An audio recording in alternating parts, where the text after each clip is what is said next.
ফিলিস্তিনে ইসরায়েলি আগ্রাসনের প্রতিবাদে রাজধানী সহ সারা দেশে ছাত্রলীগ ও শিক্ষার্থীদের পদযাত্রা সমাবেশ, বিশ্বজুড়ে ছাত্র আন্দোলনের সংহতি।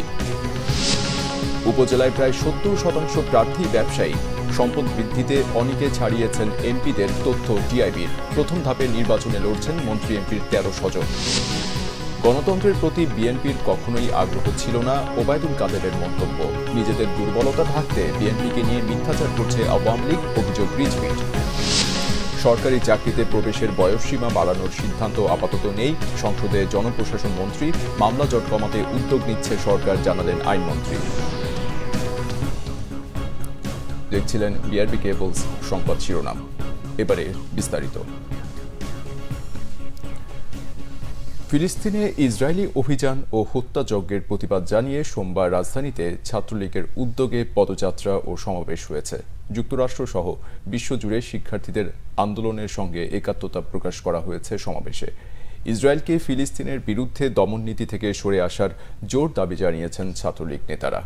মুহিবুল্লাহ মুহিবের রিপোর্টে বিস্তারিত। ফিলিস্তিনি ভূখণ্ডে ইসরায়েলি আগ্রাসনের প্রতিবাদে ছাত্রলীগের উদ্যোগে দুপুরে পদযাত্রা শুরু হয় ঢাকা বিশ্ববিদ্যালয়ের মধুর ক্যান্টিন থেকে।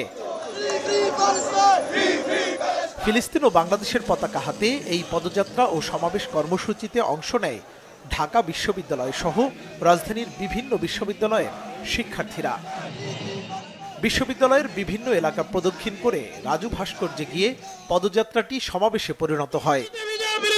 ফিলিস্তিনিদের সঙ্গে সংহতি প্রকাশ করায় বাংলাদেশের শিক্ষার্থী ও প্রধানমন্ত্রী শেখ হাসিনার প্রতি কৃতজ্ঞতা জানান বাংলাদেশে অধ্যয়নরত ফিলিস্তিনি শিক্ষার্থীরা। And as we stand today in solidarity with those people, I want to shout my heart out to the students back in my home, back in Palestine. At last, I will thank the Student League at Bangladesh for this movement and also the government by Sheikh Hasina. গাজায় Israeli আগ্রাসন ও মানবাধিকার লঙ্ঘনের অবসান দাবি করেন ছাত্রলীগ নেতারা। আজকে বাংলাদেশের ছাত্র সমাজের পক্ষ থেকে পৃথিবীর বিভিন্ন দেশে প্যালেস্টাইনের স্বাধীনতা আন্দোলনের পক্ষে যারা কথা বলেছে, আগ্রাসনের বিরুদ্ধে যারা লড়াই করেছে, পুলিশি হামলার শিকার হয়েও যারা প্যালেস্টাইনের স্বাধীনতা আন্দোলনের পক্ষে তাদের কণ্ঠ উচ্চারণ করেছে, তাদের প্রতি বাংলাদেশের ছাত্র সমাজের পক্ষ থেকে আমরা সংহতি জানাই, অভিনন্দন জানাই। আমরা দেখেছি যারা গণতন্ত্রের মোড়ল, যারা বাক স্বাধীনতার সার্টিফিকেট দেয়, যারা বলে দেয় যে কোন দেশটি গণতান্ত্রিক, কোন দেশটি অগণতান্ত্রিক, যারা গণতন্ত্রের টেন্ডার নিয়েছে সারা জীবনের জন্য, যারা সবসময় ফ্রিডম অফ এক্সপ্রেশনের কথা বলে, যারা একাডেমিক ফ্রিডমের কথা বলে, যারা রাইট টু প্রটেস্টের কথা বলে, যারা পিসফুল অ্যাসেম্বলির কথা বলে, আমরা দেখেছি তাদের মুখোশ কিভাবে উন্মোচিত হয়ে গেছে। আমরা একসাথে লড়বো, একসাথে বাঁচবো, একসাথে বাসযোগ্য সুন্দর পৃথিবী গড়ে তুলবো। আমরা একসাথে শান্তিপূর্ণ মানবিক বিশ্ব গড়ে তুলবো। ইসরায়েলের মানবতা বিরোধী কর্মকাণ্ডের বিরুদ্ধে যুক্তরাষ্ট্র ও ইউরোপে বিশ্ববিদ্যালয়ের শিক্ষার্থীরা যেভাবে জেগে উঠেছে তা গোটা বিশ্বের তারুণ্যকে প্রভাবিত করছে বলে মনে করেন ছাত্র নেতারা। মুহিবুল্লাহ মুহিব, বাংলা ভিশন, ঢাকা।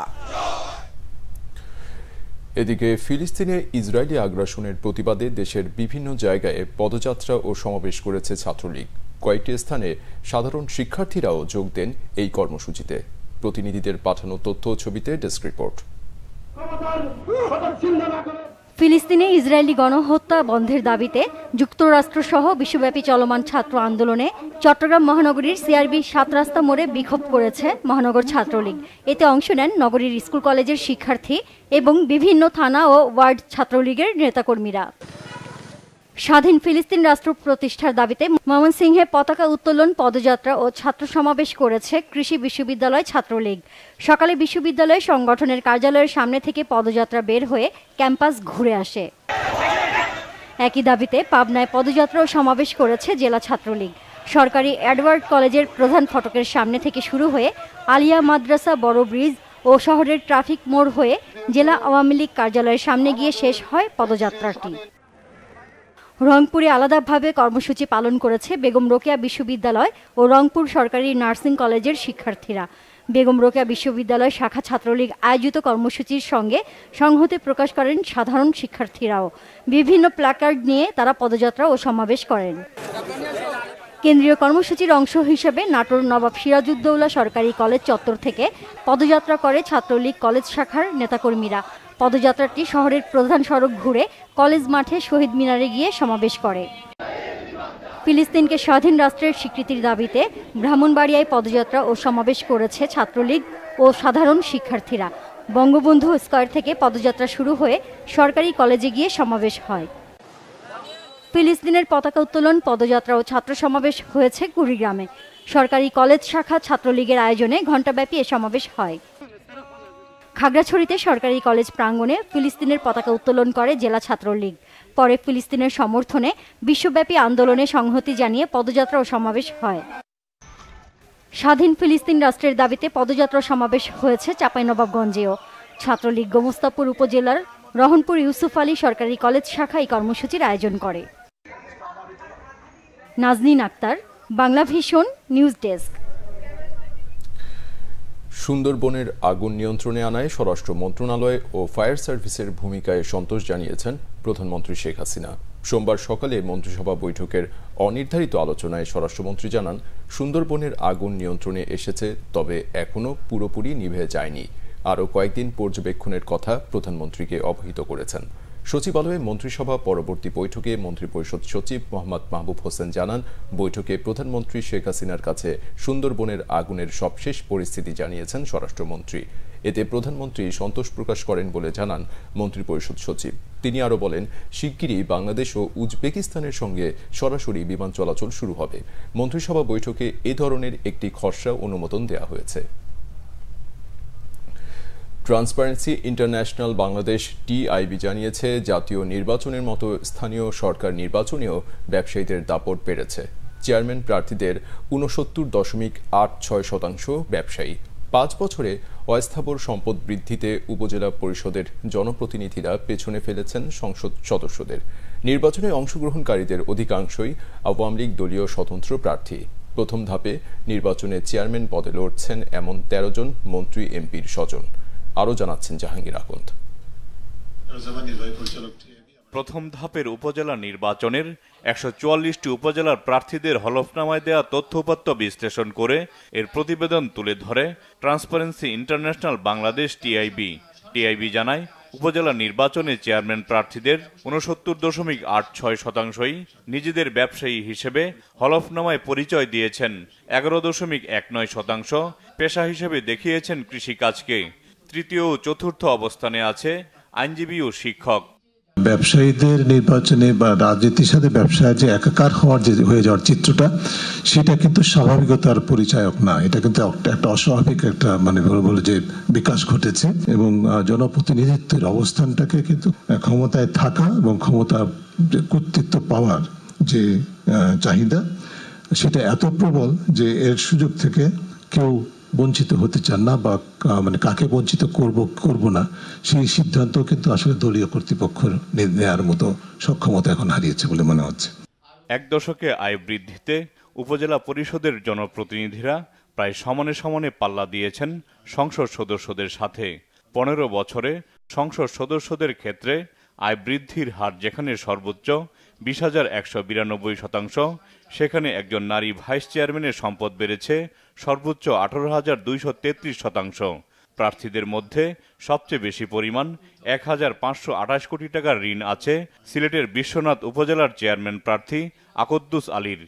কয়েক হাজার গুণ যাদের সম্পদ বেড়েছে বা আয় বেড়েছে, সেটা বৈধের সাথে সামঞ্জস্যপূর্ণ কিনা এই বিষয়টি খতিয়ে দেখার জন্য বিরাট ধরনের রকেট সায়েন্সের প্রয়োজন নেই। সংশ্লিষ্ট প্রতিষ্ঠানগুলো তাদের যথাযথ ভূমিকা পালন করলে সেটা দেখতে পারেন। একইভাবে আবার যারা একেবারেই 10 টাকা 12 টাকা আয় দেখেছে, সেটা কি বিশ্বাসযোগ্য, যথেষ্ট? এটা নিয়ে প্রশ্ন উঠতে পারে। তাহলে কেন তথ্য গোপন করেছেন? তথ্য গোপন করার একটা অপরাধ। তো যারা কম তথ্য দিয়েছেন তারা যেরকম অন্যায় করেছেন, একইভাবে যাদের তথ্য বিশাল, তাদের দেওয়া তথ্য অনুযায়ী বিশালভাবে সম্পদের বিকাশ হয়েছে, সেক্ষেত্রে কিন্তু এটা পরোক্ষযোগ্য একটা বিষয়। এবং সেটা আমলে নিয়ে সংশ্লিষ্ট প্রতিষ্ঠান, আমি রিপিট করছি, 3টি প্রতিষ্ঠান সরাসরিভাবে আমরা মনে করি, নির্বাচন কমিশন তো বটেই, জাতীয় রাজস্ব বোর্ড এবং আইন প্রক্রিয়া সংস্থার মধ্যে দুর্নীতি দমন কমিশন তাদের এখতিয়ারভুক্ত। টিআইবি জানায় উপজেলা নির্বাচনে অংশ নেওয়া প্রার্থীদের 16.64% মামলায় অভিযুক্ত। এবার উপজেলা নির্বাচনে নারীর অংশগ্রহণ জাতীয় সংসদের তুলনায় কম। জাহাঙ্গীর আকন্দ, বাংলা ভিশন, ঢাকা। বিএনপির গণতন্ত্রের প্রতি কখনোই আগ্রহ ছিল না বলেছেন আওয়ামী লীগের সাধারণ সম্পাদক ওবায়দুল কাদের। দলটি 75 থেকে 2006 পর্যন্ত গণতন্ত্র ধ্বংস করেছে বলে অভিযোগ তার। মন্ত্রী এমপিদের স্বজনদের উপজেলা নির্বাচন থেকে দূরে রাখতে সাংগঠনিক সম্পাদকদের আরও উদ্যোগী হওয়ার নির্দেশও দেন তিনি। বিস্তারিত জানাচ্ছেন মামুন আব্দুল্লাহ। আওয়ামী লীগ সভাপতির ধানমন্ডি রাজনৈতিক কার্যালয়ে দলের সম্পাদক মণ্ডলীর সভা হয়েছে। 23 জুন দলের প্রতিষ্ঠাবার্ষিকী এবং 17 মে প্রধানমন্ত্রী শেখ হাসিনার স্বদেশ প্রত্যাবর্তন দিবসের নানা কর্মসূচি চূড়ান্ত হয় সভায়। পরে সংবাদ সম্মেলনে দলের সাধারণ সম্পাদক ওবায়দুল কাদের জানান, প্রতিষ্ঠাবার্ষিকীর কর্মসূচি হবে 3 দিনের। সংকটকালীন সময় বিবেচনায় বাতিল করা হয়েছে আলোকসজ্জা। প্রতিষ্ঠাবার্ষিকীর আমন্ত্রণ পাবে বিএনপি। দলীয় শৃঙ্খলা ভেঙে উপজেলা নির্বাচন করলে সময়মতো শাস্তি পেতে হবে বলেও আবারও হুঁশিয়ারি তার। আওয়ামী লীগের গত জাতীয় সংসদ নির্বাচন, এই নির্বাচনে আমরা কতজন এমপিকে বাদ দিয়েছি, যেটা এক রকমের শাস্তি না। আমাদের যারাই পার্টির ডিসিপ্লিন ভঙ্গ করবে সময় মতো কোনো না কোনোভাবে শাস্তি তাদের পেতে হবে। বিএনপি নেতাদের মুখে গণতন্ত্রের কথা শোভা পায় না বলেও এ সময় মন্তব্য করেন আওয়ামী লীগ সাধারণ সম্পাদক। বিএনপি গণতন্ত্রের প্রতি তাদের আগ্রহ কোনোদিনও ছিল না। গণতন্ত্র, স্বাধীন নির্বাচন ব্যবস্থা এটা এবং গণতন্ত্রকে শৃঙ্খলমুক্ত করার কাজটি বঙ্গবন্ধু কন্যা শেখ হাসিনাই এদেশে করেছেন। পৃথিবীর কোনো দেশই পারফেক্ট নির্বাচন উপহার দিতে পারে না বলেও মন্তব্য করেন ওবায়দুল কাদের। পৃথিবীতে আপনি একটা দেশ দেখান যে দেশে গণতন্ত্র পারফেক্ট, নির্বাচন পুরোপুরি পারফেক্ট, এটা কেউ দাবি করতে পারবে। মামুন আব্দুল্লাহ, বাংলা ভিশন, ঢাকা। বিএনপির সিনিয়র যুগ্ম মহাসচিব রুহুল কবির রিজভীর অভিযোগ, উপজেলায় নিজেদের আত্মীয় স্বজনদের নিয়ে নির্বাচন করছে ক্ষমতাসীনরা। মন্ত্রী এমপিদের পরিবারের সদস্য ছাড়া অন্য নেতাদের সুযোগ মিলছে না। বিএনপি সবল আছে টের পেয়ে পুলিশ দিয়ে নিয়ন্ত্রণ করছে। বেগম খালেদা জিয়া সহ কারাগারে আটক নেতাকর্মীদের মুক্তির দাবিতে জাতীয় প্রেস ক্লাবের সামনে মানববন্ধন করা হয়। রুহুল কবির রিজভী বলেন, নিজেদের দুর্বলতা ঢাকতে বিএনপিকে নিয়ে সবসময় মিথ্যাচার করছে আওয়ামী লীগ। জনসমর্থনহীন হয়ে পড়েছে তারা। চারপাশে দুর্নীতি, লুটপাটকারীরা ঘিরে রেখেছে ক্ষমতাসীনদের। রিজভী অভিযোগ করেন, গণতান্ত্রিক শাসন নেই বলেই বিদ্যুৎ গ্যাসের দাম বাড়িয়ে বাজার নিয়ন্ত্রণহীন করে মানুষের গলা চেপে ধরেছে সরকার। দিন দিন ঋণের বোঝা বাড়িয়ে প্রত্যেকটি ক্ষেত্রে ব্যর্থতার পরিচয় দিচ্ছে আওয়ামী লীগ। এই সরকার প্রকৃতপক্ষেই একটা ব্যর্থ সরকার, একটা ষড়যন্ত্রকারী, দুর্বিসন্ধমূলক কাজ করার সরকার। এই সরকার এই দেশের মানুষকে স্বস্তি দিতে আসে। আর যে গণতন্ত্রের কথা বলে, সে যদি মরেও যায়, কবরেও থাকে, তার নামে মামলা হয়। সে যদি হজ করতে যায়, তার নামে মামলা হয়। সে যদি প্যারালাইসিসের রোগী হয়ে হাসপাতালে থাকে, তার নামে মামলা দেয় এই সরকারের বাহাদুর পুলিশ কর্মকর্তারা। সরকারি চাকরিতে প্রবেশের বয়সসীমা বাড়ানোর সিদ্ধান্ত আপাতত নেই, জানিয়েছেন জনপ্রশাসন মন্ত্রী ফরহাদ হোসেন। সংসদে সম্পূরক প্রশ্নের জবাবে তিনি কথা জানান। জনপ্রশাসন মন্ত্রী বলেন, সরকারি চাকরিতে প্রবেশের বয়সসীমা বাড়ানোর বিষয়টি সরকারের নীতিগত সিদ্ধান্তের বিষয়। প্রধানমন্ত্রীর সঙ্গে আলাপ আলোচনা করে ভবিষ্যতে বিষয়টি দেখা হবে। ফরহাদ হোসেন বলেন, গত 15 বছরে সরকার অনেক যুগান্তকারী পদক্ষেপ নিয়েছে। চাকরিতে প্রবেশের বয়সসীমা 27 বছর থেকে বাড়িয়ে 30 করা হয়েছে। চাকরি থেকে অবসরের বয়স 57 থেকে বাড়িয়ে 59 বছর করা হয়েছে। তাই সরকারি চাকরিতে এখন বেশ আগ্রহ তৈরি হয়েছে। আইনমন্ত্রী আনিসুল হক জানান, মামলা জট কমাতে উচ্চ আদালতে বিচারপতি নিয়োগ সহ বিভিন্ন পদক্ষেপ নেওয়া হয়েছে। এদিকে অর্থ লেনদেনের ঝুঁকি কমাতে ও গ্রাহক স্বার্থ সংরক্ষণে পরিশোধ ও নিষ্পত্তি ব্যবস্থা বিল 2024 সংসদে উত্থাপন করা হয়েছে। অর্থমন্ত্রী আবুল হাসান মাহমুদ আলীর পক্ষে অর্থ প্রতিমন্ত্রী ওয়াসিকা আয়েশা খান বিলটি সংসদে তোলেন। পরে বিলটি পরীক্ষা করে 15 দিনের মধ্যে প্রতিবেদনে দিতে অর্থ মন্ত্রণালয়ে সম্পর্কিত সংসদীয় স্থায়ী কমিটিতে পাঠানো হয়। এটি আমাদের নীতিগত সিদ্ধান্তের বিষয় এবং আমরা এ নিয়ে মাননীয় প্রধানমন্ত্রীর সাথে বিষয়টি নিয়ে আরও আলাপ আলোচনা করব। তবে আপাতত আমাদের এ ধরনের বয়স বাড়ানো চাকরির ক্ষেত্রে এখন পর্যন্ত আমাদের সিদ্ধান্ত নাই। আমরা এই সমস্ত বিষয় নিয়ে আমরা আরও আলোচনা পর্যালোচনা করে আমরা ভবিষ্যতে দেখব। খেলাপি ঋণের বোঝা ও সুশাসনের অভাবে ডুবতে বসা ন্যাশনাল ব্যাংক ইউসিবি ব্যাংকের সঙ্গে একীভূত হচ্ছে না। ব্যাংকটির নবনিযুক্ত পর্ষদের চেয়ারম্যান খলিলুর রহমান জানিয়েছেন, আগামী 1 বছরের মধ্যে ব্যাংকের আর্থিক ভিত শক্তিশালী করার শর্তে আপাতত একীভূত না হওয়ার বিষয়ে সম্মতি দিয়েছে কেন্দ্রীয় ব্যাংক। বিকেলে রাজধানীতে ন্যাশনাল ব্যাংকের প্রধান কার্যালয়ে আয়োজিত এক সংবাদ সম্মেলনে এসব কথা জানানো হয়। খলিলুর রহমান আরও জানান, ন্যাশনাল ব্যাংককে টেনে তুলতে উদ্যোক্তারা 1000 কোটি টাকা মূলধন বিনিয়োগ করবেন। পাশাপাশি নতুন করে 3000 কোটি টাকা আমানত সংগ্রহের পরিকল্পনা নিয়েছে ব্যাংক। চেয়ারম্যান প্রতিশ্রুতি দেন, ন্যাশনাল ব্যাংকে আর লুটপাট হবে না, উদ্ধার করা হবে খেলাপি ঋণ। তবে নতুন বোর্ড সদস্যদের সঙ্গে দীর্ঘ বৈঠক করলেও পর্ষদ সদস্যরা কে কোন প্রতিষ্ঠানের প্রতিনিধিত্ব করছেন সাংবাদিকদের এমন প্রশ্নের জবাব দেননি খলিলুর রহমান। এক পর্যায়ে বাংলাদেশ ব্যাংকে মিটিংয়ের কথা বলে সংবাদ সম্মেলন স্থান ত্যাগ করেন ন্যাশনাল ব্যাংকের নবনিযুক্ত পর্ষদের চেয়ারম্যান। আমরা বাংলা ব্যাংকে বলছি যে দেখেন এটা জনগণের ব্যাংক, আমরা এটাকে মাছ করতে রাজি না। আমরা যারা দায়িত্ব ছিলাম তখনই আমরা একমত হই না এটাকে মাছ করার জন্য। আমরা বলছি এটাকে মাছ করবো না।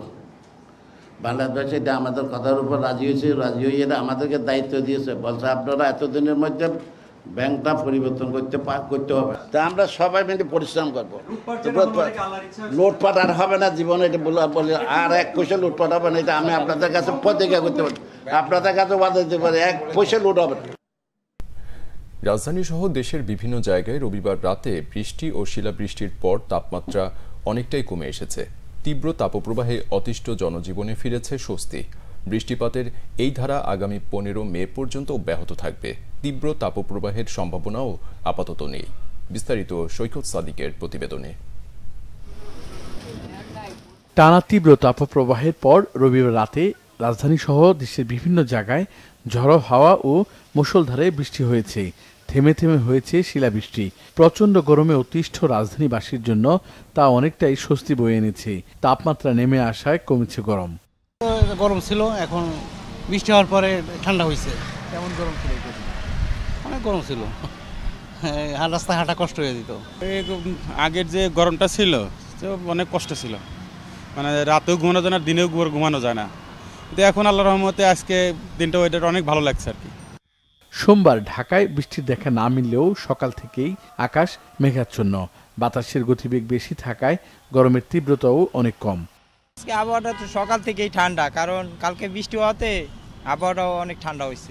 নাহলে এই কদিন তো প্রচুর গরম ছিল, অনেক গরম ছিল। কিন্তু আজকে থেকে আর কি বাচ্চারা ক্লাস করছে, খুব ঠান্ডা পড়ছে, খুব বাচ্চাদের জন্য অনেকটা ভালো হয়েছে, আমাদের জন্য সবার জন্যই খুব ভালো হয়েছে। একদিনের বৃষ্টির পর নগরের সবুজ প্রকৃতিও সজীবতা ফিরে পেয়েছে। দেশের বিভিন্ন স্থানে তাপমাত্রা 3 থেকে 7 ডিগ্রি কমেছে বলে জানিয়েছে আবহাওয়া অফিস। গতকালকে যে কালবৈশাখী ঝড় সাথে বৃষ্টি এবং বজ্রসহ বৃষ্টি এবং শিলাবৃষ্টি হয়েছে, সেটা কিন্তু দেশের মধ্য অঞ্চল এবং পূর্ব অঞ্চলে ছিল। এটা আজকে সারা দেশব্যাপী শুরু হওয়ার সম্ভাবনা রয়েছে এবং এই ধারাটা আগামী 15 মে পর্যন্ত অব্যাহত থাকার সম্ভাবনা রয়েছে। আমরা অলরেডি কিন্তু এর আগে 72 ঘন্টার জন্য যে কালবৈশাখী ঝড়ের সতর্কবাণী দিয়েছি, সেটা কিন্তু আবার 3 দিন পরে আপডেট হওয়ার মানে আরও বর্ধিত হওয়ার সম্ভাবনা রয়েছে। তবে বৃষ্টিপাত থাকলেও দেশের কিছু কিছু অংশে মৃদু থেকে মাঝারি তাপপ্রবাহ থাকবে। এখন পর্যন্ত বঙ্গোপসাগরে ঘূর্ণিঝড়ের কোনো আশঙ্কা নেই বলে জানিয়েছে আবহাওয়া অধিদপ্তর। সৈকত সাদিক, বাংলা ভিশন, ঢাকা। ঢাকা উত্তর সিটির মেয়র আতিকুল ইসলাম বলেছেন, মশা নিধনে সিটি কর্পোরেশন বাড়ি বাড়ি গিয়ে কাজ করতে পারবে না। এজন্য সকলকে নিজ নিজ অবস্থান থেকে সচেতন হতে হবে। লার্ভা জন্মানোর 26টি হটস্পটে ডিএনসিসির কাজ চলছে উল্লেখ করে তিনি জানান, বৃষ্টির পানি দ্রুত নিষ্কাশনে কুইক রেসপন্স টিমও কাজ করবে। রাজধানীর কুড়িলে সকালে ডেঙ্গু প্রতিরোধে সচেতনতামূলক কার্যক্রম ও মশক নিধন অভিযানে মেয়র আতিক আরও জানান, এই বৃষ্টির মৌসুম এডিস মশার মোক্ষম সময়। জনসচেতনতা সৃষ্টিতে 3 দিনে 1 দিন জমা পানি ফেলে দিন এ স্লোগানও দেন উত্তরের মেয়র। এ সময় কুড়িল এলাকায় কয়েকটি বাড়ি পরিদর্শন করেন তিনি। একটি বাণিজ্যিক ভবনে এডিস মশার লার্ভা পাওয়ায় 1 লাখ টাকা জরিমানাও করা হয়। সংবাদ শেষ করব বিআরবি কেবলস শিরোনামগুলো আরেকবার জানিয়ে দিয়ে।